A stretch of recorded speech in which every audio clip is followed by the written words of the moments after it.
시청자 여러분 안녕하십니까? 출발 성공 투자 박민영입니다. 안녕하세요. 김수정입니다. 뉴욕 증시의 새해 분위기는 그렇게 좋진 않은 것 같습니다. FOMC 의사록 공개를 앞둔 상황에서 하락으로 마감지었고요. 나스닥 지수가 연이틀 1%가 넘게 밀렸습니다. 애플 같은 빅테크주들이 계속해서 좀 부담을 느끼고 있는 상황이고요. 지금 연준에서는 올해 금리 인하는 적절한데 시점에 대해서는 약간의 물음표를 달고 있는 상황입니다. 네. 상승에 대한 부담을 느끼고 있던 찰나였기 때문에 어느 정도 하락에 대해서는 다들 예견하고 있었을 겁니다. 다만 이것이 방향성을 띠는가가 좀 중요한 문제가 될 텐데요. 시장에 대한 이야기 정리하면서 전략 챙겨보도록 하겠습니다. 자, 어제 장 어땠는지 복귀부터 같이 해보시죠.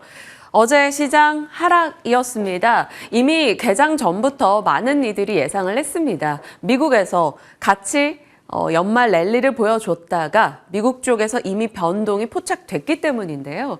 미국의 국제금리가 올라가고 반도체 종목과 애플이 떨어진 영향에 어제 국내도 하락은 예견이 되어 있었습니다. 그 전부터 9주 연속의 상승에 대한 경계감이 한껏 높아져 있긴 했죠.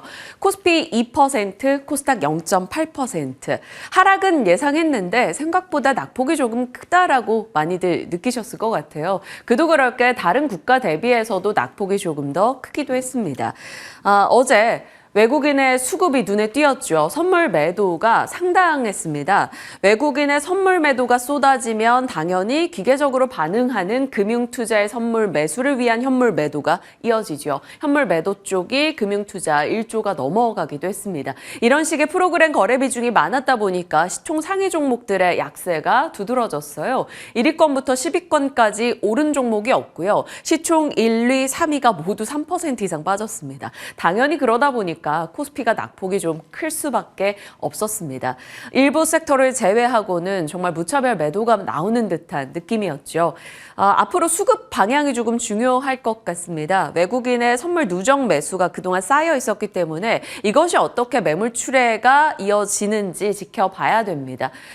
다만 외국인의 선물 매도 규모가 상당했으나 현물 쪽에 수급은 1,000억 미만이었습니다. 매도가. 그래서 시장에서는 이것은 방향성에 대한 베팅은 아니었고 FOMC 일정이나 혹은 경제지표 등을 앞뒀을 때 통상적으로 나타나는 해지성 거래였다 정도로 추정하기도 합니다. 어떻게 될지는 지금부터 봐야겠죠. 그러면 어떤 데이터 등에 대한 경계감이었을까요?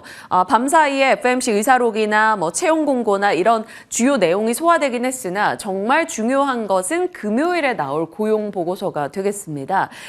디스인플레이션에 대한 또 힌트를 한 번 더 받을 수 있을 것인지 중요하기 때문에 이런 일정을 앞둔 수급적 흐름이었다. 시장은 평가하고 있습니다. 자, 그도 그럴 게 시장은 부담스러웠습니다. 계속 가는구나. 여러 가지 정책 모멘텀도 안고 연말 랠리를 보였었기 때문에 상승에 대한 경계감이 한껏 올라와 있던 찰나였고요. 그 가운데 하락의 이유 등이 여기저기서 나온 겁니다. 바클레이즈에서 애플의 투자 등급을 낮췄다 혹은 미국의 중국 반도체 때리기가 지속됐다라는 게 빅테크 종목들의 하락을 이끌었고 그 상황에서 미국의 국채금리가 하락을 멈추며 상승으로 돌렸죠. 그리고 외국인의 수급이요. 어느 정도 수급적인 소화 기간은 필요해 보입니다. 외국인과 기관의 연말 매매, 그러니까 배당 연계 차익 거래 되돌림 움직임이 어떻게 진행되느냐는 좀 필요해 보이네요. 자, 연초에는 보통 종목 장세가 전개된다라고 하잖아요. 워낙 기대 요소도 많고 포트 교체도 많고 하다 보니까요. 그런데 하루 이틀 사이에 이게 너무 많은 종목들이 돌았습니다. 바이오시밀러, 온디바이스 AI, CXL, 반도체 기판, 모더나 올라가면서 mRNA 종목 올랐다가 진단주 갔다가 어제 또 전고체도 좀 움직였죠. 알츠하이머, 장중에 시세로는 저출산 굉장히 강력하기도 했고요. 교육주, 웹툰, 우주항공, 치지직으로 인한 광고 종목까지 정말 하루 이틀 사이에 테마도 그렇고 섹터도 그렇고 따라가기 버거울 만큼 이렇게 돌고 있습니다. 어찌 보면 정말 단기 트레이딩 하시는 분들에게는 재미난 장일 수도 있으나 이거 다 못하죠.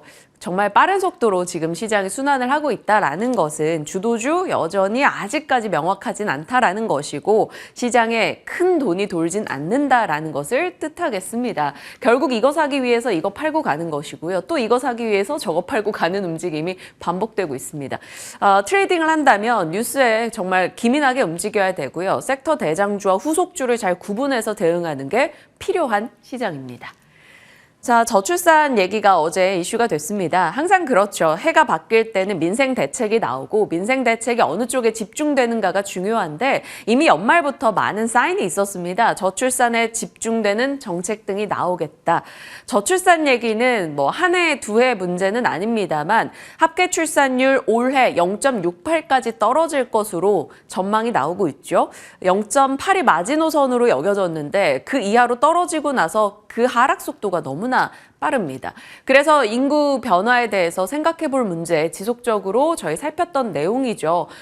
노동력에 기반한 국가들은 힘이 약해질 것이다. 왜? 인구가 줄어들게 되니까. 그렇다면 노동력이 많은 국가 쪽에 시장에 관심이 쏠릴 것이고 그게 인도나 중동, 동남아 등이 될 수 있다. 이런 점 짚었습니다. 생산 가능 인구가 부족하다라는 점, AI, 로봇, 자동화, 인건비 절감 모멘텀과 함께 이쪽에 대해서는 언제나 이 스토리가 붙을 여지가 있죠. 어제 초점 맞춰진 건 이거였습니다. 출산 지원 정책이나 귀한 자녀 혹은 사교육비 부담으로 인해서 아이를 낳는 것이 점점 꺼려지고 있다라는 분석 등이 나오면서 온라인 교육주들이 또 잠시 시세를 내기도 했습니다. 이런 뉴스 등은 이슈가 나올 때 언제든지 올라갈 작은 명분이 되기 때문에 이 정도 내용들은 한번 숙지하시고 생각해 보시면 좋을 것 같습니다.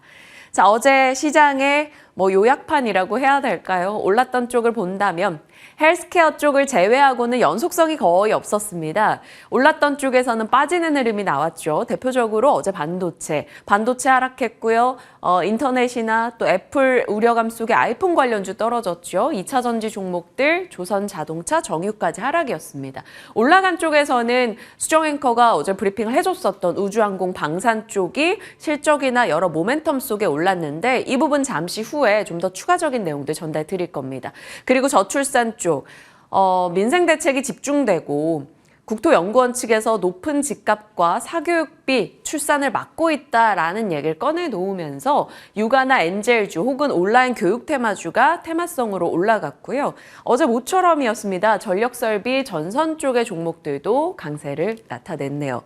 자, 애플 걱정은 하는 게 아니라고들 하는데 자꾸 여기저기서 애플의 아이폰 판매에 대한 부진 우려를 내놓다 보니까 저희도 같이 걱정이 됩니다. 안 그래도 지난해 애플이 다른 빅테크 때문에 힘을 쓰지 못해서 애플 관련주 재미가 없었잖아요. 그런데 연초부터 또 애플 걱정이 튀어나오면서 관련한 종목들의 변동이 좀 있었습니다. BH, LG, 이노텍 좀 낙폭이 크게 나왔는데 이들 종목군 좀 기회로 봐야 될지 아니면 잠시 관심을 끄고 밀어놔야 될지 잠시 후에 전략 챙겨보겠습니다.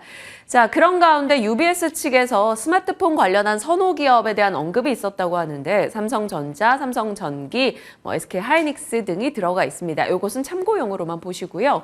어제 특징 섹터 중에 식품업계 낙폭이 꽤 컸습니다. 정부가 가격 인상 자제를 권고하면서 가격 인상 계획을 철회하는 움직임이 있었고요. 슈링크플레이션에 대한 단속까지 나왔다라고 하네요. 이런 부분에 대한 이야기가 부담되면서 삼양식품, 남양유업 등이 하락하기도 했습니다. 전반적으로 어제장 딱 보시면 방향 없이 엄청난 테마성 움직임이 많았다. 이렇게 볼 수 있겠습니다. 그런 가운데 모처럼 또 전력 설비 쪽이 주목을 받았기 때문에 업데이트된 뉴스가 있나 한번 열어봤습니다. 일진전기 측에서 새해 이제 계획에 대한 얘기들 각 기업이 내놓는데 거기서 이런 코멘트가 있었습니다. 작년에 변압기 공장이 100% 지난해 내내 완전 가동이었다. 그만큼 이런 쪽에 우리 수주가 계속 수주를 따내고 있는 상황이고 계속해서 장기 공급 계약을 체결하자라는 미국과 유럽권의 요구가 있다라는 코멘트가 있었습니다. 거기에 HD 현대일렉트릭이 24년도, 그러니까 올해 가이던스를 제시했는데 작년 대비해서 훨씬 높게 낸 거죠. 그러다 보니까 이쪽은 여전히 10년 만에 호황 누리고 있는 거구나라는 인식이 형성이 되면서 어제 잠깐 이쪽으로 자금이 들어갔습니다. 효성중공업과 HD 현대일렉트릭, 재룡전기, 일진전기 등이 강세 흐름 나타냈죠. 일전에 구분해드렸던 이 전력 변압기 쪽 종목 구분입니다. 변압기는 이렇게 체크가 되고요. 전선 쪽에서는 이 정도 정리가 가능합니다. KT 서브마린 같은 경우는 해양 케이블 쪽이고요. 기자재 쪽은 이렇게 되고 있죠. 그런데 보통 여기까지는 시세가 잘 가진 않더라고요. 저쪽은 정말 트레이딩이고요. 이쪽에서 거의 다 시세가 돌았는데 효성이나 HD 현대일렉보다 LS일렉 같은 경우는 계속해서 시세가 약했습니다. 이것 또한 언젠간 이제 저평가로 여겨질지, 확실히 실적이 조금 부진했었기 때문에 좀 약할 만한 이유가 있긴 했습니다만 만회할 수 있을지 이런 것도 종목 놓고 전력에 관심을 두신다면 비교해 보시는 건 좋을 것 같습니다. 전력기기에 대한 모멘텀은 저희가 계속해서 살폈었죠. 신재생으로 가려고 해도 송배전망과 변압기가 필수적이고 전기차로 가려고 해도 노후된 변압기 교체가 필요하다라는 점입니다. 그리고 요즘 수년 동안 우리가 겪었지만 이상기후가 심각하죠. 이상기후에는 노후화된 전력은 정말 큰 자연재해 등을 불러일으킬 여지가 있습니다. 그래서 교체에 대한 수요도 높아지고 있다라는 점. 지난 여름에는 저희가 베트남 쪽에서 특히나 이런 문제가 많이 불거진 걸 여실히 느꼈었죠. 교체 수요요. 미국은 변압기 다수를 교체해야 되는 상황입니다. 변압기 수명이 다 돼가고 있으니까요. 그런데 미국은 리슈어링 정책을 써서 자국의 공장 등을 세우고 있는 상황이고요. 결국 공장을 새로 지으면 당연히 이런 전력 시스템 등은 새로 깔릴 수밖에 없습니다. 이런 맥락에서 지금 전기화는 메가 테마다라는 얘기가 지난해 내내 나왔었던 거고 상반기 중심으로 특히나 이쪽 시세가 좋기도 했습니다. 다만 시장 쉬고 또 다른 종목으로 관심이 옮겨가면서 이쪽이 같이 쉬기는 했었는데요.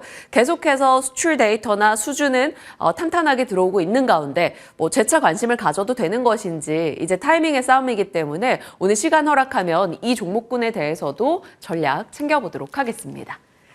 자, 어제 말씀드린 대로 시장은 상승 피로도가 있었기 때문에 어느 정도 경계감 있었죠. 그중에서도 홍해 긴장이 지속되고 있다는 점이 좀 눈에 걸린다라고 말씀을 드렸었는데 관련한 내용이 또 추가가 되네요. 후티 반군 측에서 이스라엘로 향하는 이 프랑스 운송회사 컨테이너선을 또 공격했다라는 소식이 있었고요. 이란이 홍해에 군함을 배치했다라는 보도 등이 나오기도 했습니다. 이 중동 불안, 지정학적 리스크가 좀 더 심화되고 있습니다. 밤사이에 추가된 내용인데요. 이란에 의문의 폭발 사고가 발생하면서 100명 이상이 사망하는 대규모 인명피해가 있었습니다. 이란 측에서는 강경 대응하겠다라는 입장이고요. 외부 세력의 테러로 규정을 했고 그 배후를 이스라엘로 좀 무게두는 상황이죠. 그러니까 이것은 결국 이란이 가자지구 전쟁에 개입할 명분을 줄 수 있다라며 국제사회에서는 걱정하고 있습니다. 거기에다 레바논 측에서 하마스 수뇌부 이스라엘 공습으로 인해 피살됐다라는 소식이 들려왔어요. 결국 반이스라엘 세력이 집결할 수 있는 가능성이 형성되며 이 중동 불안이 고조됐습니다. 자, 그러면 여기서 한 발 더 나아갔을 때 시장에서는 호르무즈 해협을 걱정하고 있습니다. 아라비아 반도 왼쪽에 홍해가 있고요. 오른쪽에 바로 호르무즈 해협이 있습니다. 이란의 바로 앞바다인데요. 여기 가장 좁은 폭이 불과 39km밖에 되지 않습니다. 이란이 마음만 먹으면 얼마든지 움켜쥘 수 있다라는 거죠. 여기를 틀어주고 막아버린다면 유가가 올라갈 수 있다라는 불안감이 가중됩니다. 왜냐하면 이 호르무즈 해협에 하루 석유 운송 규모가 평균 1,500만 배럴입니다. 우리가 계속 얘기 나눴었던 홍해 쪽 대비해서 무려 3배나 많죠. 에너지 가격의 불안을 초래할 수 있습니다. 자, 그래서일까요? 밤사이 여러 이슈 속에 에너지 가격이 뛰었습니다. 홍해 불안에 호르무즈 해협 불안이 더해졌고요. 리비아 유전의 일부 생산 차질 이슈도 나왔습니다. 국제유가가 3% 이상 뛰었고 천연가스, 또 유럽의 천연가스 가격도 뛰었죠. 시장의 질이 그렇게 좋지 못하다면, 그러니까 강한 주도주가 수급을 빨아주며 올라가는 것이 아니라면 시장에서 선택지가 별로 없을 때는 트레이딩 쪽에 초점이 맞춰지죠. 천연가스나 석유 쪽 트레이딩 종목은 이 정도로 제시할 수가 있겠습니다. 자, 이러한 중동 불안을 반영해서 뉴욕장 떨어졌습니다. FOMC 의사록과 채용 공고 내용도 나왔으나 그렇게 시장에 큰 영향을 주진 못했고요. 시장은 지금 그건 것 같아요. 상승에 대한 부담을 느낀다. 그리고 상승했던 근거가 금리 인하 할 거야 라는 기대였는데 이 기대감이 너무 과도했고 앞서 나갔다라는 얘기 등이 지금 더 관심을 받고 있습니다. 금리 인하 기대에 조정이 있었고요. 그러면서 달러가 강세를 띈 것도 영향을 줬죠. 3대 지수 모두 내렸습니다. 나스닥은 1% 이상 낙폭 좀 더 나왔고요. 들려온 작은 내용들 보시면 리치몬드 연은 총재가 금리 인상 가능성 여전히 있다라는 코멘트 한 점, 그리고 비트코인의 변동이 컸어요. 현물 ETF 승인 거절될 수 있다라는 분석 등이 나오면서 초반에 이제 뉴욕장 개장 이후 초반에 10% 정도 급락하는 흐름도 있기도 했습니다. 물론 일부 회복했습니다만 그럼에도 불구하고 위험자산 쪽이 오늘 약했다라는 것을 보여주는 대목이죠. 자, 골드만삭스 측에서 전날 애플에 대한 이제 매도 의견이 나왔으니까요. 비중 축소 의견이 나왔으니 우리는 여전히 매수다라며 조금 반박의 목소리를 내기도 했습니다. PC 수요가 회복된다면 애플이 이득을 볼 수 있다라는 코멘트였고요. 엔비디아에 대해서도 중립 의견이 나오면서 빅테크 조금 조심하자라는 목소리 등이 나오고 있는데요. 전체적인 시장 분위기와 함께 빅테크 약세를 나타냈습니다. 자, 테슬라 리비안 전기차 쪽 부진했어요. 테슬라는 일부 모델 보조금 혜택에 이제 일부 모델이 보조금을 못 받게 됐다라는 이슈가 들려오면서 4% 빠졌고요. 리비안도 3.7% 밀려났습니다. 전기차 쪽 같이 내렸고 반도체도 하락했고요. 비트코인 관련한 종목들도 떨어졌죠. 세계 최대 비트코인 보유 기업이죠. 마이크로 스트래티지도 오늘 8% 정도 급락 나오기도 했습니다. 그런 가운데 고고히 잘 가고 있는 쪽이 바로 일라이릴리입니다. 그 전날도 노보노로부터 점유율 빼앗아오고 있다, 제파운드 영향력이 커지고 있다라는 얘기 전해드렸었는데 이번에는 뱅크 오브 아메리카에서 최고의 추천 기업으로 언급을 하면서 4%나 뛰었습니다. 그래서 명확하게 히트맵에서도 일라이릴리가 어디에 있는지 존재감을 드러내고 있죠. 바로 이쪽입니다. 일라이릴리가 정말 좋은 시세 냈고요. JP모건 헬스케어 컨퍼런스 영향인지 전반적으로 제약바이오 헬스케어가 시세가 좋았고 중동 불안에 유가가 뛰면서 에너지 쪽 종목들 강세였습니다. 그 밖에는 버크셔 해서웨이 정도, 나머지는 전체적으로 중립 이하의 시세를 보였고요. 중동 불안이 고조되고 또 방어적 성격을 띠고 있다 보니까 방산주도 뉴욕장에서 괜찮았습니다. 어제 국내, 미국 방산, 그리고 오늘도 그러면 이쪽 시세가 이어질지 체크가 필요하겠네요. 자, 일라이릴리 비만 당뇨 쪽 얘기가 계속 나오다 보니까 일단 비만 당뇨 관련주들 관심 받을 수 있을지 체크합니다. 비만 치료 쪽에 유한양행, 한미약품, 인덴티지랩, 펩트론 등 있고요. 그 밖에는 아이센스, 케어젠 등 거론이 되는데 주력 종목들 위주로 시세 체크 해보셔야겠습니다. 자, 박앵커의 새벽신문 앞서 나온 얘기의 연장선입니다. 우크라이나나 가자지구나 이런 세계 동반된 전쟁의 이슈가 계속 들려오고 있죠. 무기 공급난이 심각하다라고 하네요. 그렇다면 이게 큰 방산주야 당연히 투자 전략을 세워야 되는 것이고 이런 쪽 종목들은 트레이딩 전략을 세워야 되는 쪽이 되겠습니다. 체크하시죠. 앞서 말씀드린 에너지 쪽이고요. CES 앞두다 보니까 여러 분야에 대한 얘기가 나오는데 작년에 이어서 올해도 스마트홈, 이 스마트 싱스에 대한 얘기가 나옵니다. 삼성이 스마트홈 전시관을 세우는데 그것이 스마트 싱스고요.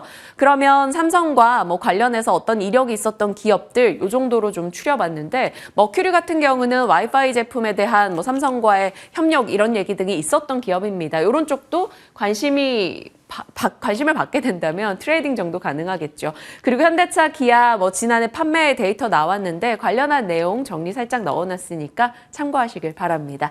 자, 시장의 이슈들 짚어봤고요. 좀 더 자세하게 섹터로 들어가 볼까요? 네, 어제 우주항공 쪽 2024년에 한번 주목해보자 말씀드렸는데 바로 당일에 또 좋은 시세가 났더라고요. 추가적인 자료들도 많아서 오늘 브리핑 준비해봤습니다. 먼저 어제 브리핑에서 이렇게 2024년에 우주항공청의 개청에 대한 기대감, 곧 있을 임시국회 상정안에 특별법이 재상정될 수 있다라는 이야기 나오면서 이쪽 한번 시세를 주목해보자 말씀드렸는데요. 정말 하루 만에 시세가 났죠. 그래서 2024년에도 역시나 저희와 함께 하신다면 이런 소식들을 빨리빨리 접할 수 있지 않을까라는 생각에 첫 번째 장 넣어봤습니다. 하락장에서도 돋보였던 섹터가 바로 우주항공주가 될 텐데요. AP위성 같은 경우 어제 장에서 거의 상한가에 근접하는 모습 보여줬고 작년부터 해서 4거래일 연속으로 올라가면서 주가는 17,000원을 재돌파하기도 했습니다. 우선 하이투자증권에서는 작년에 KPS 관련해서 신규 수주가 많이 늘어나면서 수주 잔고가 확대되고 있다는 측면에 주목을 했고요. 국내 지금 정부에서도 계속해서 이쪽에 투자를 하고 있기 때문에 올해도 우주개발 프로젝트 관련해서 신규 수주가 더 많아질 것을 기대할 수 있다는 내용의 리포트를 냈습니다. AP위성 비롯해서 컨택부터 해서 세트라이가이 그리고 인텔리안테크 나머지 종목들까지 모두 다 강한 시세를 보여주는 하루였습니다. KB증권에서는 이러한 얘기를 했습니다. 하인원 연구원의 이 보고서를 좀 참고해 봤는데요. 올해는 우주항공의 투자에 있어서 원년이 될 것이다라고 하죠. 지금 보시는 것처럼 국방과 우주항공 관련해서 예산이 계속해서 늘어나고 있는 상황입니다. 그래서 올해도 테크 트렌드, 과학기술 쪽에서 가장 주목할 만한 하나가 바로 우주항공이 될 텐데 좀 세 가지의 관점에서 이걸 보고 있더라고요. 첫 번째로 국제정치적인 관점입니다. 국방이나 과학기술에 대한 투자를 상징하기도 하죠. 특히 미국과 중국 간의 이 기술 패권에 따른 경쟁이 치열하기 때문에 여기서 기술력 강화를 위해서 투자를 계속해서 하고 있는 상황입니다. 그리고 다음 체인 포인트인 이 인디아와의 협력을 상징하기도 합니다. 공급망 재편과 관련해서 미국 쪽에서는 인디아와의 협력에 있어서 굉장히 또 의미가 있다라고 볼 수 있겠고 두 번째로는 역사적인 관점입니다. 그러니까 1950년부터 60년대까지는 정부 주도의 투자였는데 그 투자의 주체가 좀 변화가 됐죠.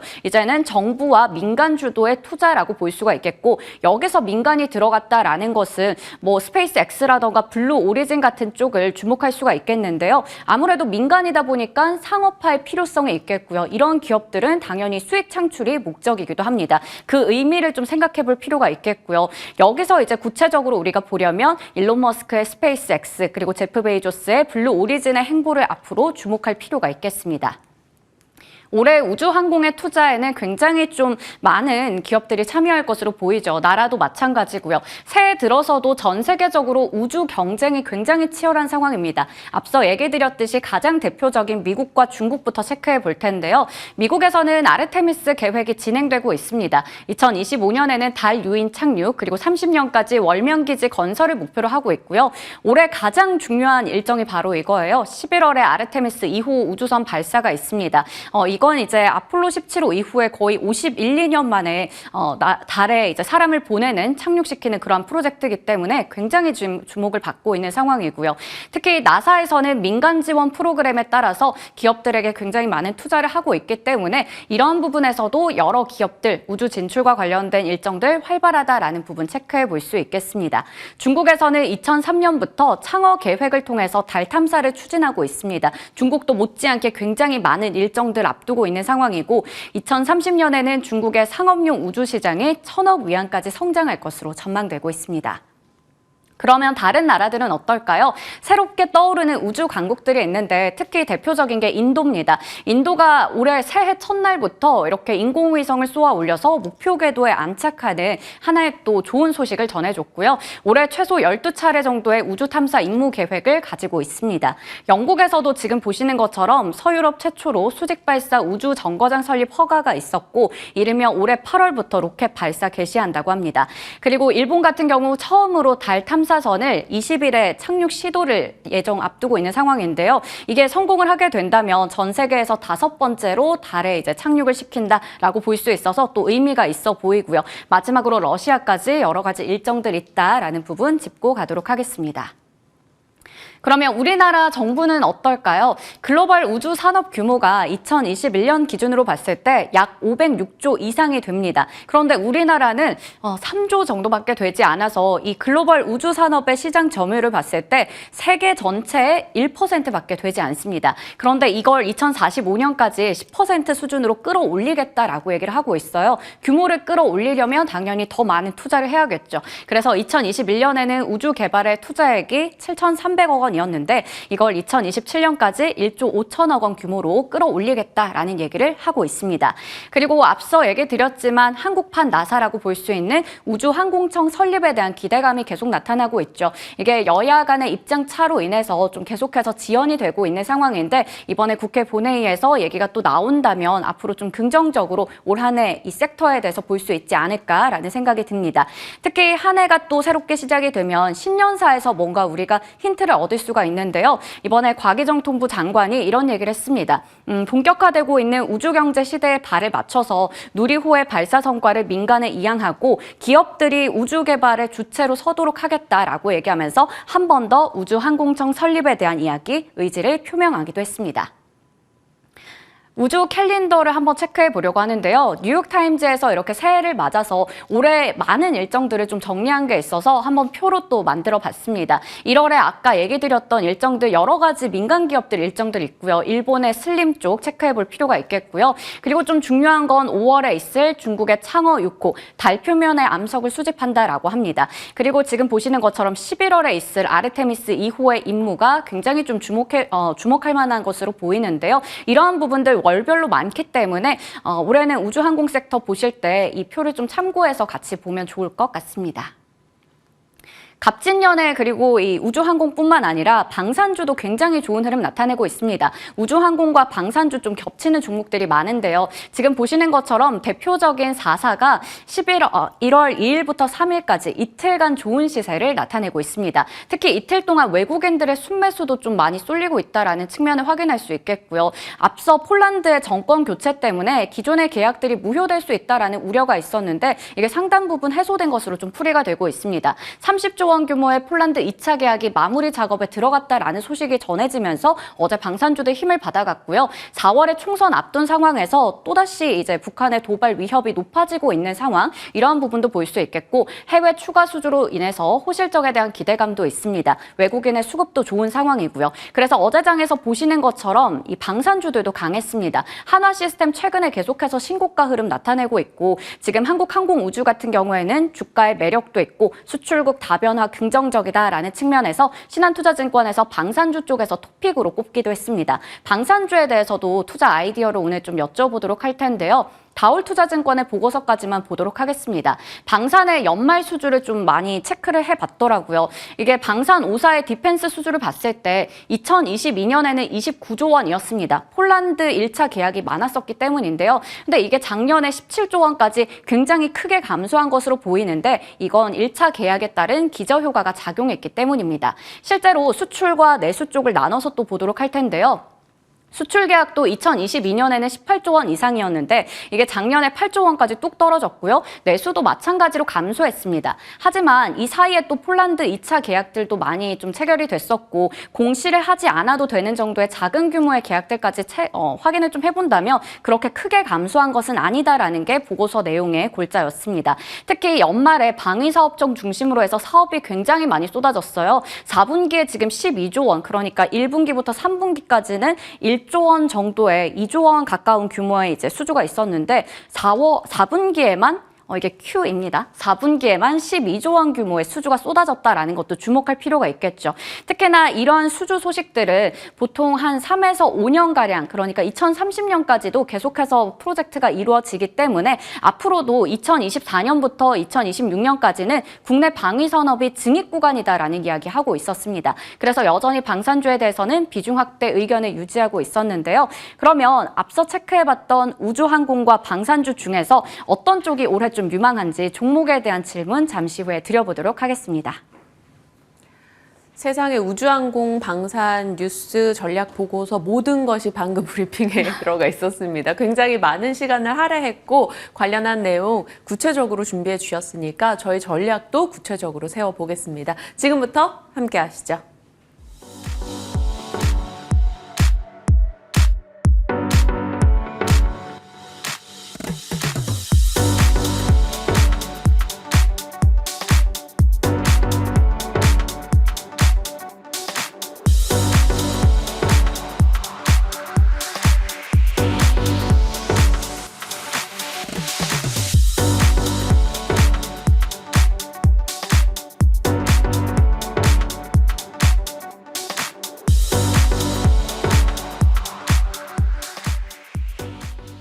시장에 대한 이야기 진만쌤과 풀어가겠습니다. 어서 오세요. 네, 안녕하세요. 네, 제가 하루 자리를 비워서 또 새해에는 진만쌤과 첫 인사인데요. 새해 복 많이 받으시고요. 뭐 수년간 저희와 함께하면서 전략 주셨는데 또 올해 연초 전략 다시 한번 부탁드립니다. 네, 뭐 어제 조정이 나왔습니다. 이제 좀 다소 아픈 조정이긴 했습니다만 한 번쯤 필요했었던 조정이기도 합니다. 사실 이제 그동안 상승률이 좀 부담스러웠던 것도 사실입니다. 물론 주식이 오르면 좋은 건 사실입니다만 이게 막연히 언제까지 오를 것에 대한 좀 의문감도 이제 매번 가슴속 한켠에 있었던 부분들이 있는데 어차피 나왔던 조정 때 구간을 잘 이제 유지하자. 제가 이제 이전부터 설명했던 부분들은 올라가는 건 오케이. 이제 분명히 주식을 좀 적극적으로 하셔도 되는데 하나 정도는 이제 좀 어느 정도 여유를 두자. 이제 좀 현금은 어느 정도 놔두고 적극적으로 매매하자라고 말씀드렸는데 마찬가지로 분할 매수하기 좋은 시간입니다. 그동안 비쌌던 반도체 내가 그동안 노려보고 있었던 여러 가지 이제 종목들을 적당하게 싼 가격에 이제 매수를 할 수 있을 만한 기회라고 지금 말씀드리려고 하고요. 대략 이제 미국 시장 기준으로 해서 이제 오늘 이제 미국 시장 기준으로 하면은 반등이 조금 나올 것 같습니다. 적정 구간에서 반등이 나올 것으로 되는데 좀 길지 않을 조정입니다. 맥스 최대치로 해도 내일 정도까지 조정이 좀 예상이 되기 때문에 국내 시장도 마찬가지로 이제 내가 평상시에 봐뒀던 종목들이 많이 올라서 못 사고 있었던 종목군들 대해서 컨택을 하시게 되면 꽤나 좋은 결과가 있을 것으로 전망이 됩니다. 이제 새로운 악재가 나오는 게 아니라 이제 기존에 나왔었던 좀 이제 여러 가지 이제 많이 봤었던 이제 그런 이슈들 다시 나오고 이거 분명히 또 이제 1월에서 2월 넘어가게 되면은 또 이제 연방 셧다운 관련된 이야기가 나오면서도 네. 조정이 있을 것으로 전망이 되는데 지금 나오는 조정은 그냥 빅테크 쪽에서 연초에 나오는 그런 이제 작년에 있었던 물량들이 빠져나가는 그런 과정이다라고 보시면 되고 성장통입니다. 그래서 너무 걱정하지 말자라고 말씀을 드리면서 꼭 이제 오늘 그다음에 내일 정도까지는 분할매수 열어두시고 좀 대응해 보시면 좋을 것 같고요. 물론 이제 급락했었던 종목군들에 대해서도 다시 한번 기회가 있을 것으로 전망이 되기 네. 때문에 너무 걱정하지 말자. 주도주 내에서 비싼 주식을 조금 덜 비싼 가격에 사서 더 비싸게 파는 그런 전략 유효하다. 이렇게 정리해 드리도록 하겠습니다. 방향성을 띈 하락은 아니다라는 겁니다. 상승에 대한 부담을 조금 내려놓을 수 있는 시간이고 이때 포트 재정비를 좀 해서 좀 떨어져 있는 좋은 종목을 잘 사보자라고 얘기해 주셨습니다. 한 종목씩 구체적으로 들어가 볼게요. 삼성전자 고민들 많이 하시니까 일단 어제 3% 넘게 빠졌단 말이죠. 당연히 지난해 40% 넘게 올랐고 어느 정도 하락도 뭐 당연히 감내해야 되는데도 그냥 삼성전자의 3%는 이렇게 헤드라인을 들으면 좀 크게 느껴져요. 이거 어떻게 생각하시는지요? 네, 저는 일단 삼성전자 전반적으로 괜찮을 것으로 전망이 됩니다. 그래서 현재 나오는 가격대가 3% 하락했다 하더라도 너무 걱정하지 않으셔도 될 것 같고요. 뭐 디램 가격도 그렇고 낸드도 그렇고 꽤나 빠르게 올라가고 있고 전체적으로 AI 사이클이 조금 더 이런 이제 실적 전환에 대해서 자극을 조금 하고 있는 것 같습니다. 그래서 이런 단발적인 조정, 사실 이제 삼성전자는 매수라고 하기에는 조금 너무나 이제 꽤나 많이 올랐던 부분들이 있기 때문에 부담이 가는 건 사실입니다만 그렇게 되면 반도체 밑에 하위권 이제 섹터는 충분히 관심 가져보셔도 좋을 것 같고요. 덜 오른 기업들도 많기 때문에 한번 관심 가져보셔도 됐고 8만 전자에 대한 기대감은 여전히 유효하고 있고 최대치로 해도 9만 원까지 충분히 올라갈 수 있기 때문에 이런 조정에 너무나 이제 걱정하지 마시고요. 배당도 받으시는 그런 이제 메리트도 있기 때문에 걱정하지 말고 현재 보유 계속적으로 해도 괜찮다 이렇게 정리하도록 하겠습니다. 네, 삼성전자 일단 보유 그리고 추가 상승 가능 이렇게 정리 가능하겠습니다. 바이오 쪽이요. 이제 연말에도 바이오 쪽 시세들이 꽤 많이 났었기 때문에 저희가 진만쌤과 전략을 챙겨왔었는데 그동안 항상 이제 바이오 시밀러 쪽에 좀 집중하자라는 의견을 많이 주셨었어요. 셀트리온 같은 경우는 이미 12월 말씀 주시고 수익률도 상당히 좋고요. 요번에 제가 못했던 그날 화요일에도 이 바이오 시밀러 종목 보자라고 대형주로 말씀 주셨는데 확실히 괜찮았거든요. 요즘에 바이오 쪽에서 이제 쌤이랑 잘 맞나 봐요. 네, 바이오까지 다룰 줄은 몰랐는데 일단은 바이오 관련주들 최근의 흐름이 이제 제가 화요일날 나와서 신약 기업들은 JP모건 헬스케어 이전에 어느 정도 정리가 필요하다. 왜냐면은 기술 수출에 대해서 또 별 볼 일 없다라는 그런 기사가 나오게 되고 이제 실제로 별 기사가 안 나오게 되면은 반드시 또 웬만하면 또 새로운 뉴스가 나오는 부분들이 있기 때문에 지금 가파르게 오르는 기업들, 즉 신약 기술 수출에 대한 기대감으로 올랐던 기업들에 대해서는 JP모건 헬스케어 이전에 저는 반드시 정리가 이해가 필요하다라고 말씀을 드리려고 하고요. 전체적으로 바이오시밀러 같은 경우는 디램과 비슷합니다. 전반적으로 금리 인하에 대한 수혜, 또 다음 사이클이 충분히 있는 부분들이 있기 때문에 셀트리온 그룹주 혹은 이제 마찬가지로 삼성바이오로직스 같은 경우는 추가적인 상승 여력이 여전히 남아 있기 때문에 너무 걱정하실 필요가 없다라고 말씀드리고요. 아까 이제 말씀드린 것처럼 이제 여러 가지 섹터 중에 또 이제 비만약 관련된 이야기가 또 나오고 있습니다. 그래서 또 한 번 다시 올 섹터이기 때문에 사실 비만약 관련된 그런 섹터는 눌림에 항상 관심을 가져보셔도 좋을 것 같기 때문에 저는 일단은 바이오 쪽은 바이오시밀러도 괜찮고 비만약 관련주들 계속적으로 잘 지켜보시면 좋을 거고 오늘 진만스픽도 관련된 여러 가지 섹터 안에 섹터 다룰 예정이기 때문에 이어서 집중해 주시면 좋을 것 같습니다.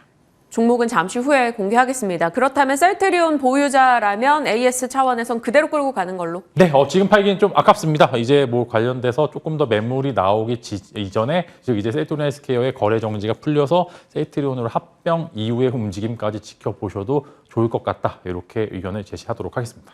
네, 시장 속 섹터 얘기를 나눠봤고요. 이제 다음 섹터는 어제 장에서 견조했던 종목, 증권사에서 실적 기대도 꽤 많이 높여잡고 있는 쪽입니다. 방위산업 그리고 우주항공, 방산과 우주항공 교집합 종목도 있고 좀 따로 봐야 되는 종목들도 있고 한데 관련한 뉴스나 기대가 나오고 또 방어적 성격을 띠고 있기도 하고요. 그래서 전략이 필요할 것 같습니다. 탑픽 있을까요? 네, 사실 이런 섹터가 올라주는 게 시장이 나쁘지 않다라는 의미다라고 저는 생각이 됩니다. 예전 같은 경우 예를 들어 정말 조정이 정말 큰 악재를 맞아서 시장이 빠지게 될 경우에 이런 이제 중간 섹터도 다 같이 무너지는 경우가 굉장히 많은데 결국에는 이제 최근에 많이 올랐었던 배당주는 코스피 대형주 위주의 매도가 기관 쪽에서 나온 게 부분들이 있고 그 자금들이 또 어디로 흐르냐가 또 중요한데 마찬가지로 어제 같은 경우 이제 우주 방산 쪽으로 이제 돌아가게 되면서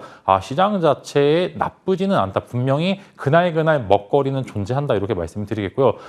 우주와 이제 방산 쪽도 마찬가지입니다. 결국에는 잘 버티고 잘 기다렸던 사람들이 어제 수익을 좀 거뒀던 그런 부분들이기 때문에 이런 중간 섹터들 여러분들 반드시 좀 공략을 해 보실 필요가 있고요.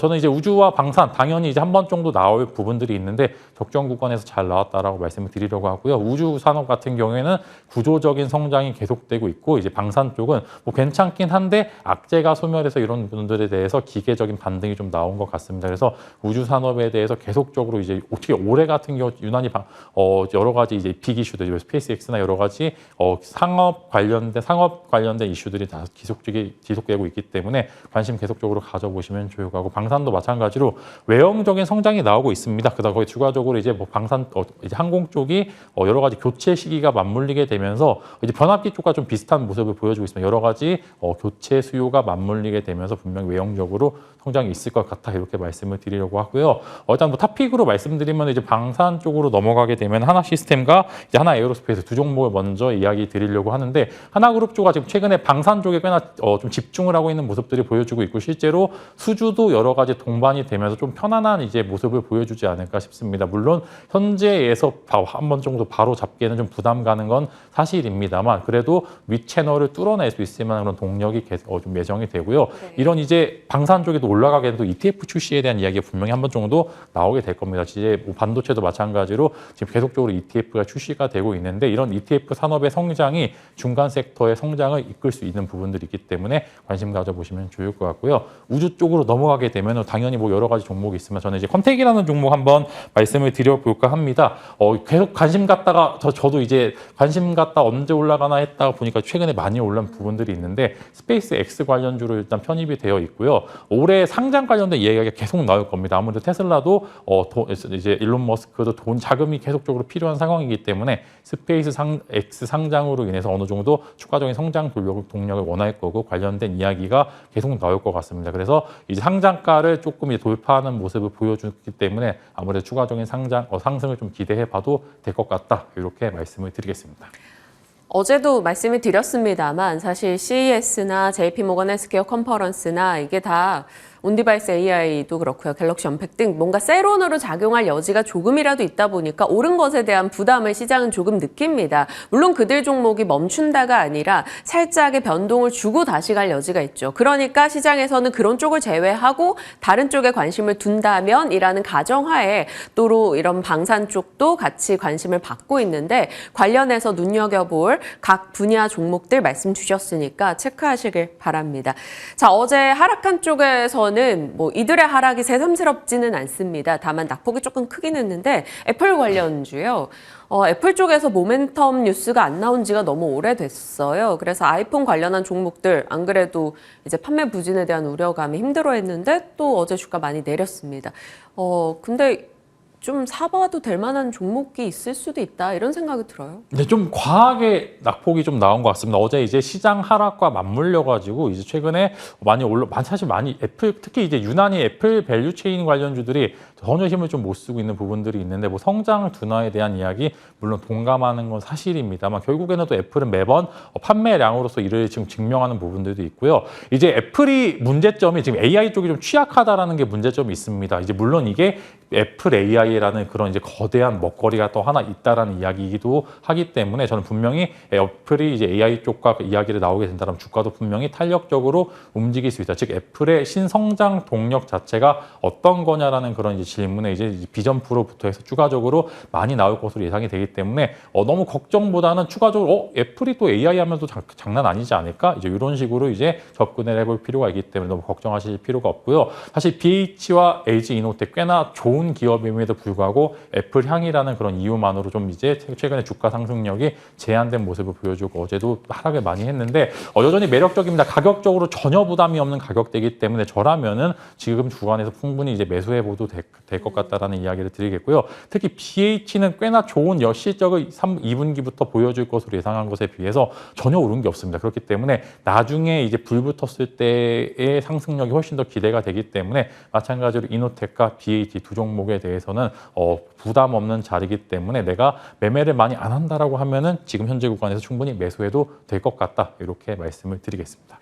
근데 부담이 없는 거랑 오를 것 같다라는 거랑 다른 것 같아요. LG전자나 LG이노텍 다 부담 없고 저 밑에 깔린 화학주도 다 부담 없어요. 근데 부담 없이 샀는데 안 오를까 봐 올라요?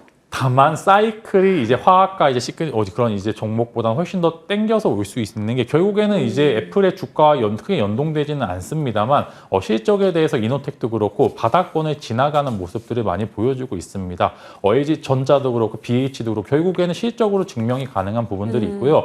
다만 애플 관련주라는 이유로 즉 이제 실적 둔화에 대한 이유로 빠졌을 때는 분명히 문제가 있는 부분들이 있겠지만 결국에 실적 사이클도 다시 돌아왔고요. 그다음에 마찬가지로 모멘텀 많죠. LG이노텍도 이제 테슬라 관련된 이슈가 계속적으로 나오고 있고 BH도 마찬가지로 이제 증설에 대한 그런 기대감들이 반영될 수 있을 만한 구간이기 때문에 지금은 이제 근접해서 바로바로 오를 수 있을 겁니다. 이제 사실 화학이나 건설주 같은 경우는 사이클이 적어도 연말까지는 지켜봐야 되는 부분들이 있고 여러분들이 그렇게 고대하던 2차 전지도 연말까지는 좀 이제 중순 이후까지 지켜봐야 될 부분들이 있지만 이 둘은 다르다. 이렇게 정리하면 될 것 같네요.